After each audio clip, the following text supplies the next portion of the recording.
Hola amigos, ¿qué tal? Stuart here from Spain Speaks with a Spain news update. And with elections in Castilla y León less than a week away, things don't seem to be going to plan for the incumbent party there, the Partido Popular. But more about that in just a moment. Firstly, a big thanks to all of the people that left comments on the last video. Lots of comments, lots of debate happening there as usual. Thanks to people that supported the channel through a donation or by buying me a beer or a coffee. Many thanks for that. Thanks to people that bought merchandise, and a big thanks to my patrons on Patreon for your continuing support. Now, let's get into the news, and as I said, with elections in Castilla y León less than a week away, they're going to be held on the 13th of February, things are starting to get complicated for the ruling government there, who called elections because they wanted to rule alone. And as we can see here, the Partido Popular would need Vox to retain the government of Castilla y León.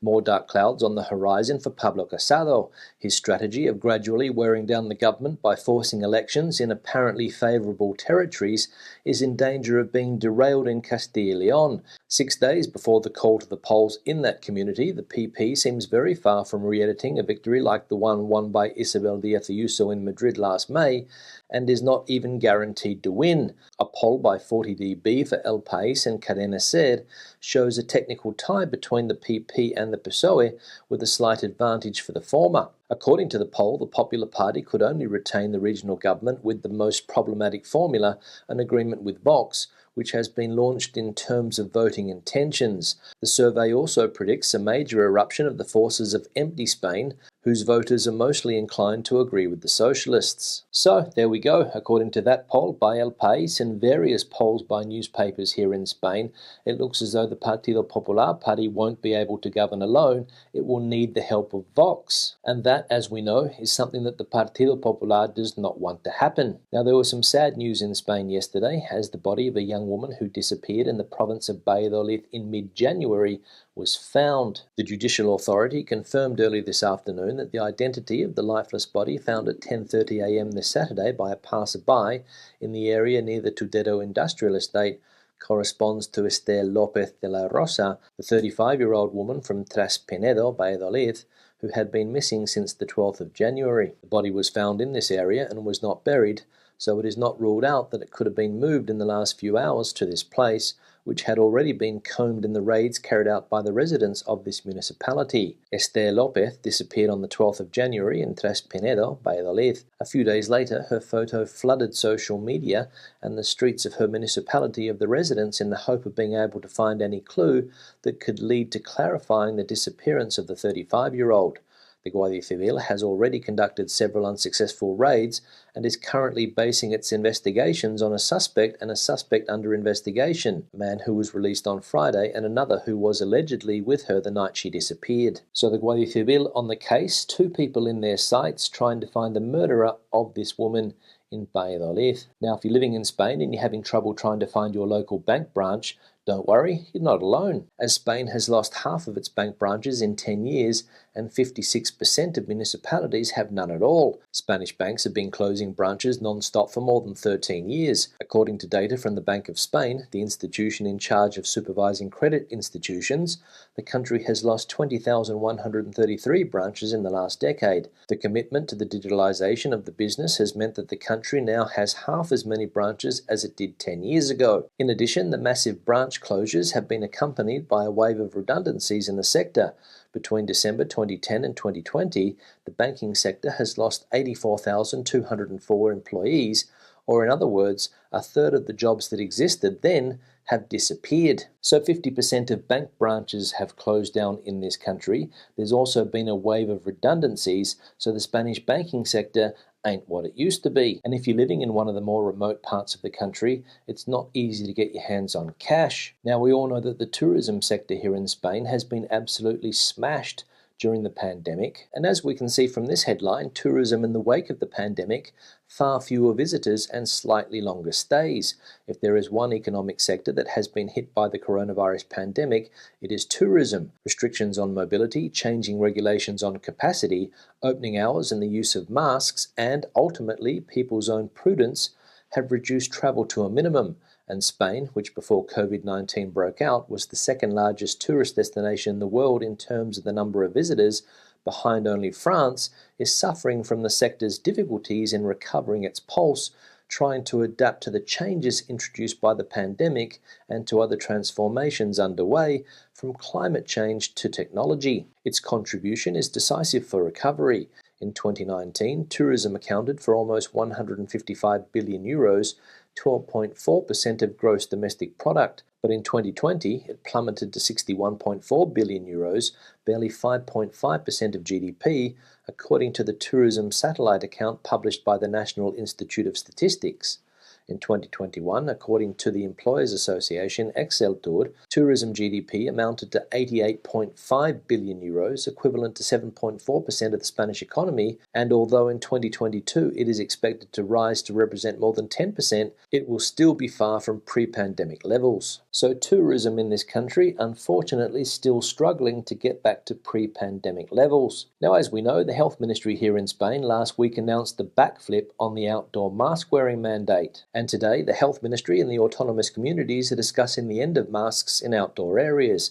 The Health Ministry and the autonomous communities are discussing on Monday the conditions under which masks may be removed outdoors, a measure that the government plans to approve at the Council of Ministers on Tuesday so that it can come into force on Thursday, barely a week after Congress validated the decree with which the government reimposed its use in the street at the end of December. Most of the territories that have provided epidemiological data have recorded decreases in their main indicators, although the risk of transmission in Spain remains high due to the accumulated incidence, over 2,000 points, and the high number of cases, with more than 70,000 a day, just a few days before the use of masks outdoors is regulated. Catalonia has spent the weekend practically without restrictions except for nightlife, which remains closed, although it will be the last weekend in this situation, because the nightclubs will open their doors on the night of the 10th to 11th of February. Now let's have a look at a summary of the health situation in Spain, and we can see that accumulated incidence rate now sitting at 2,299,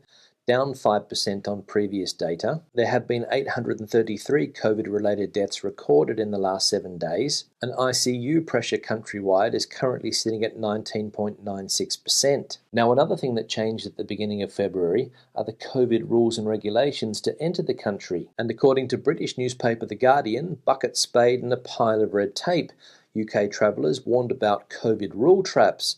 Travellers have been warned to check their half-term holiday plans to make sure they meet COVID vaccination rules when travelling to EU destinations, as a growing number of countries impose new restrictions. France joined Spain and Denmark last week in requiring anyone who completed their vaccination jabs more than 270 days ago to have a booster to enter the country or be considered unvaccinated.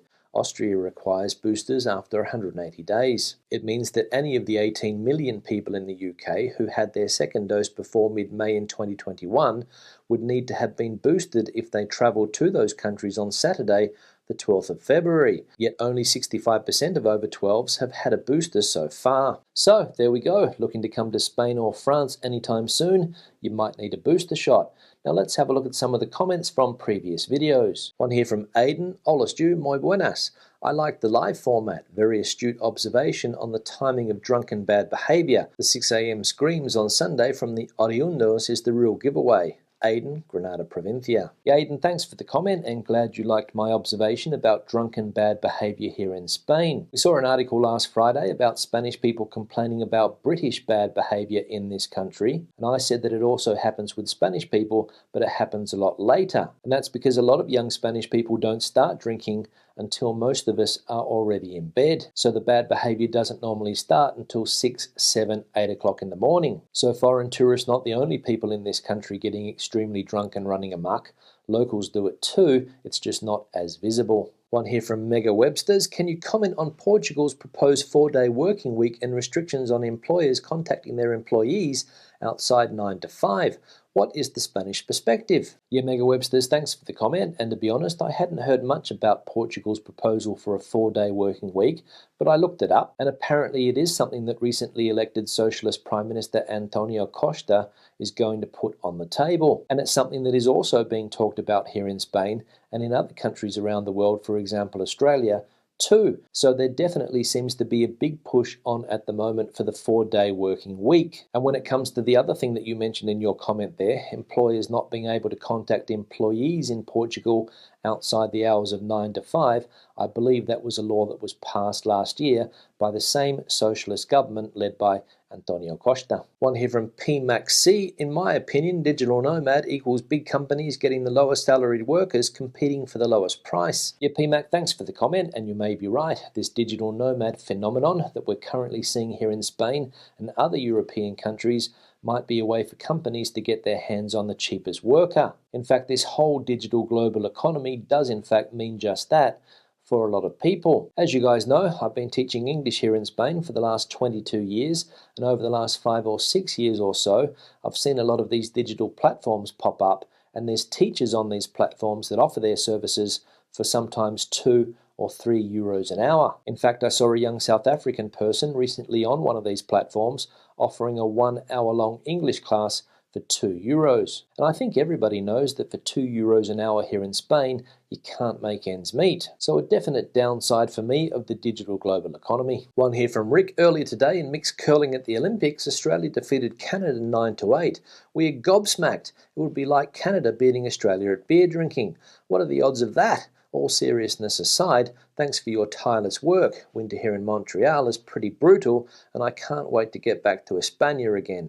Rick. Yeah, Rick, thanks for the comment, and I did see that Australia had a couple of surprising victories in the mixed curling event at the Winter Olympics there in China. Surprising, of course, because Australia is not renowned for winter sports. And another thing that surprised me is that Australia is currently sitting 9th on the medals tally. Go figure. And what's the reason? Well, thanks to global warming, some parts of Australia now have more snow than most of Canada. I'm joking, of course. One here from Dodd Flyer. Native English speakers are considerate, friendly, discreet, good neighbours and appreciated by most Spaniards.